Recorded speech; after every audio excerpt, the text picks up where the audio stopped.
ఈరోజు కార్యక్రమానికి ఇచ్చేసినటువంటి వేదికను అలంకరించినటువంటి పెద్దలకు, అలాగే నా తమ్ముడైనటువంటి ఆశారికి కోరిక మేరకు ఇక్కడికి ఇచ్చేసినటువంటి మీ అందరికీ ముందుగా నా హృదయపూర్వక ధన్యవాదాలు.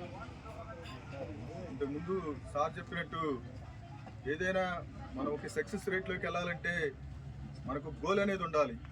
అది మనం అనుకున్న దాన్ని రీచ్ అవడానికి ముందు ఒక టార్గెట్ పెట్టుకోవాలంటే అది వ్యాపారం కావచ్చు, లేకపోతే చదువు విషయం కావచ్చు, లేకపోతే పొలిటికల్ కానీ, లేకపోతే వ్యవసాయం కానీ, అది ఎవరైతే ఆ గోల్ పెట్టుకుని ఆలోచనతో ముందుకెళ్తారో ఖచ్చితంగా వాళ్ళు సక్సెస్ అవడానికి ఒక అవకాశం అనేది ఉంటుంది.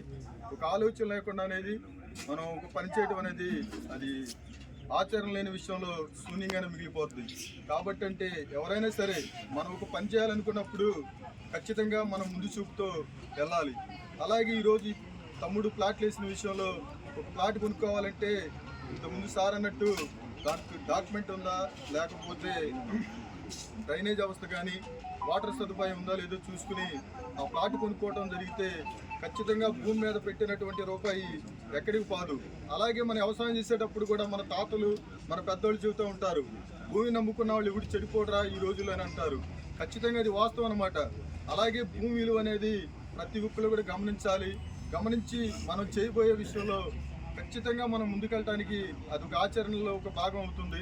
కాబట్టి దయచేసి మీరు ఇలాంటి విషయాల్లో కొద్దిగా పెద్ద మనసుతో ఆలోచించి ఎవరైతే మనకు అనుకూలంగా ఉన్నారో ప్లాట్లు కొనుక్కోవడానికి అలాంటి వాళ్ళు ప్రోత్సహించి మంచి అవకాశం ఉన్న చోట భూమి మీద అటువంటి మన రూపాయిని వెచ్చించబడితే ఖచ్చితంగా రాబోయే రోజుల్లో దానికి మంచి ఫలితం దక్కుతుంది.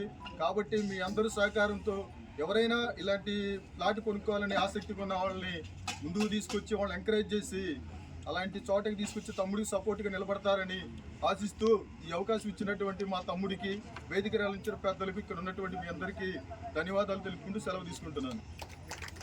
Thank you sir. ఈ వెంచర్లోకి మనం ఈ విధంగా ఉండటానికి